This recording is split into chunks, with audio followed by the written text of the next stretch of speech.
All righty. This is a difficult one.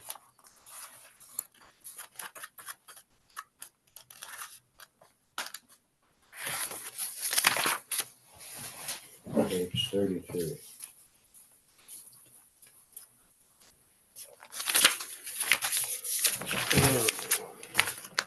Okay.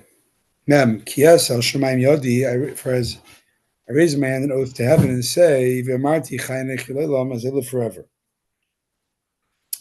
Kies al Shemaim Yodi, if I raise my hand to heaven in my wrath.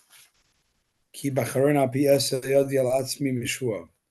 In my wrath, I'll raise my hand to myself in oath.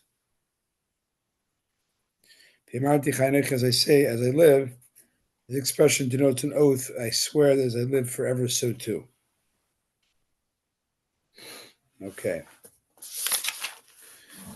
Memalef, im shanesi b'rak charbi, so will I sharpen my sword till it glints. Seiches mishpat yadi. How long is it? Short. Okay. Seiches mishpat yadi, and my hand will see strict judgment. Ashraf nakam, sorry, I'll pay back revenge to my adversaries. V'lim sanat shalem, and I'll pay those who hate me. Im shanesi b'rak charbi, so will I sharpen the blade of my sword, similar to Laman Eloi Barak, that will have a glint. My hand will see strict judgment. Putting aside the trait of mercy regarding my enemies who have harmed you. That I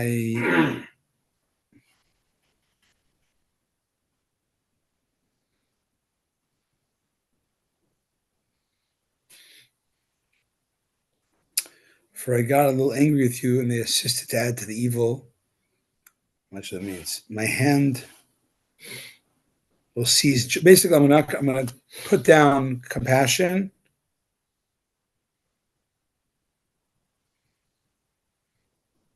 towards your enemies, and I will pick judgment to take vengeance on them. This is referring to enemies of the Jews who hurt the Jews in exile. I'll pay back revenge. In the Agadah, rabbis learn from the wording of the verse that it says the qualities of the Holy One, source of blessing, are not like those of human beings. When a human being fires an arrow, he's unable to retrieve it. But the Holy One, blessed be He, fires his arrows, he's able to retrieve them, as if he's holding them in his hand. For lightning is his fired arrow. And it says here, B'rak charbi, lightning my sword. My hand still holds justice, and this use of mishpat denotes punishment. So somehow the Holocaust is part of this. God will punish the evildoers. So it's not right to their face. It can happen to succeeding generations. It can happen in purgatory also. There's many ways God can. But it sounds like, it's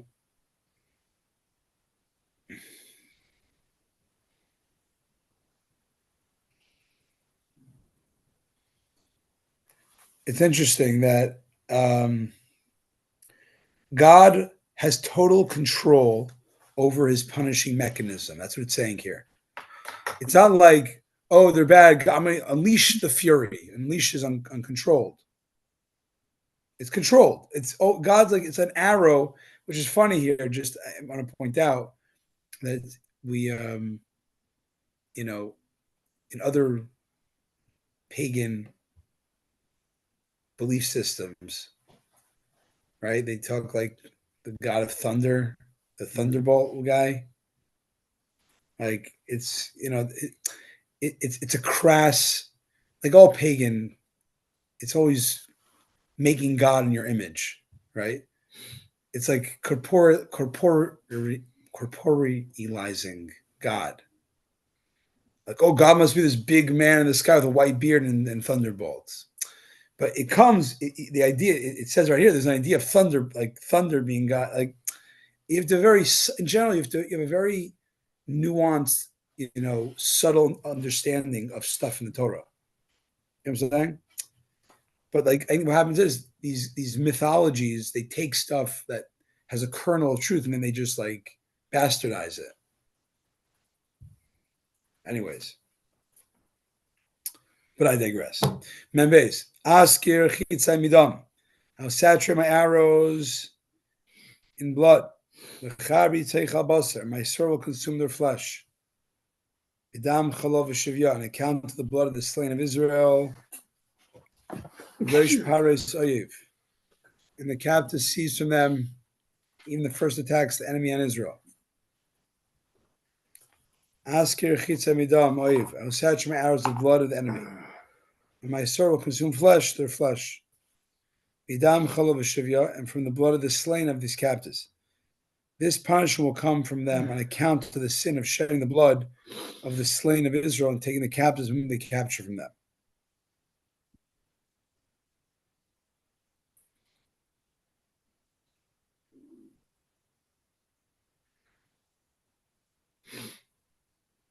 Yeah, they're getting this punishment of my arrows with their blood and the sword of their flesh because they were the ones to take captive.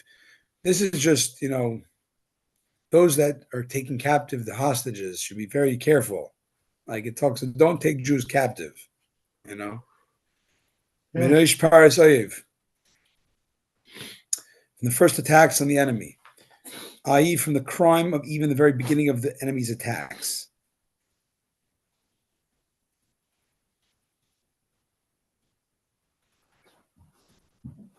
Meaning, the crimes, the very beginning. Don't think I forgot, don't think God, I'm only going to care about the recent sins. God pays back to the nations and takes account of their sins, going back to the sins of their fathers from the time they started to attack Israel.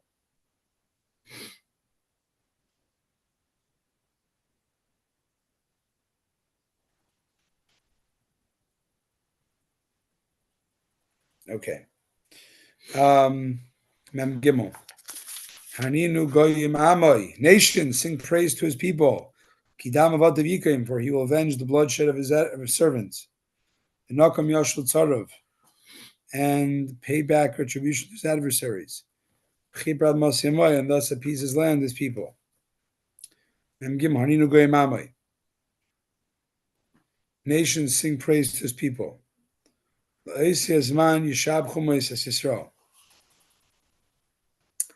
that time, the nations will praise Israel, saying, see how great is the praise of this nation who has clung to the Holy One, source of blessing throughout the tribulations that have befallen them, and nevertheless not forsaken him.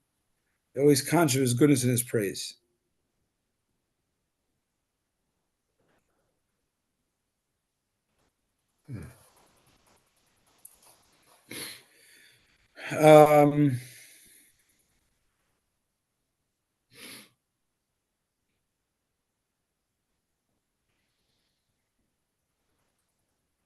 Yeah. Kidam vadim, for you avenge the blood of his servants. The shedding of their blood, as its literal meaning implies. And pay back retribution to his adversaries for their stealing and plunder. As it says, Egypt will be desolate, and Edom will be a desolate wilderness, for I plundered the sons of Judah. And it also says, on account, I plundered your brother Yaakov.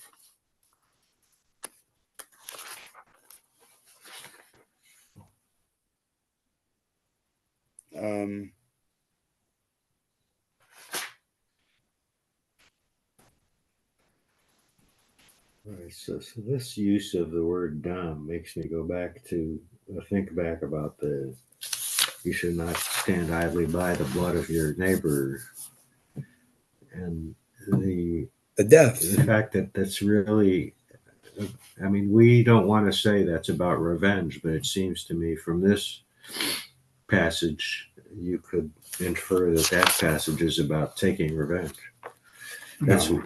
No, it's not the way the Rabbi. This is much more. With the stand idly by. What is it here? Dam means the murder and destruction of. Right. So just take that as all. The word dam means the murder. Oh, the yakum. Yakum, that's a separate thing. Yeah. Okay. He will appease his land. God will appease his land and his people for the troubles that befell them, which were inflicted by the enemy. Chibur denotes reconciliation, appeasement, as it says, "Achapar panov aninche l'rugze." And what is his land? His people. When his people are comforted, his land is also comforted. Similarly, it says, "Sisa shemar tzecha," eternally you've appeased your land. And how have you appeased your land? Shalta shus Yaakov, you've returned the captive of Jacob. Okay, now that is kind of would finish the verse, but now Rashi is going to quote the Sifri and go from the beginning of the whole parsha till now with different midrash. Let's see. And the rabbis of Yehuda and Nehemiah express differing opinions. Yehuda expounds the entire section regarding Israel, and Nehemiah expounds regarding the nations. Yehuda expounds the entire section as follows. Where are you reading, Rabbi? Page 36, middle paragraph. This section is expounded. So we're going. It's really going. This is really commentary on earlier verses. Yeah. Okay. Amarti Afeim is explained above until they are a nation who are abusers of good advice. They have lost my Torah, which gives them correct advice. They have no perception to reflect how one of the nations can pursue 1,000 of Israel. If not, their rock had sold them. For the rock is not like our rock. So that's Rashi. I explained that already. Till verse 43. Rabbi Nehemiah expounds that section being directed towards the nations. That they are a nation who are abusers of good advice, as I explained originally, until Vivena Plilim. Then he continues on. For their vine of the nations is the vine of Sodom, and their grain in fields of Amorah, meaning they do not pay attention to attribute their greatness to me, but only to themselves. Their grapes are grapes of gall, bitter. This is what is meant when it says, where now the enemy's anger was built up against Israel to poison them and to bitter them. Therefore, they deserve bitter clusters to make them swallow this bitterness, measure for measure, on account of what they did to my children. Okay. Their wine is like the fury of serpents, meaning it's ready to be given to them to drink for what they do to Israel. They have poison, wine coming to them. At that time, stored away with me in that cup. As it says, for there's a cup in the hand of the Eternal. At the time that their foot will collapse. Its meaning is similar to that it will say, they will be so debased that the foot will trample them. In this context, ki is used in the sense of for. Here, Yadin does not mean he will inflict suffering, but rather that he will fight their battle against their oppressors. Card, please. Where's the text that this is supposed to be commenting on? Is it like a couple pages? Where is this? It's going way back. Lamed Gimel. Lamed Gimel. He's saying occasionally Rashi does that. Going way back. Goes back, yeah. All right. What were we saying? Lamed hey, their foot will falter. Kiyad and Hashem. In this context, ki is in the sense of for. It doesn't mean punishment, rather it means he will fight. Since the power of the nation is progressively getting stronger upon Israel, Israel has no one supervisor held strong. Where is the God Israel? As the wicked Titus said that when he pierced the curtain of the Holy Holies, and it says, that's long. My enemy saw me was covered in shame, who used to say to me, where is your God? See, know that it is I am the one, the Holy One, who will reveal his nation, salvation, and say to the nations, see, know I am the one, from me the evil came, and that's the good is now going to come from as well. No one can save it from my hand. There is no one who can save from evil that I shall bring upon you. The nations, the bad nations. For I'll raise my hand to heaven means that I have constantly raised. I always rest my divine presence in the heavens, as English translates it. Even if the weakling is on top and the strong man's below, fear of the upper one is above upon the lower one. All the more so the strong man's on top and the weakling is below.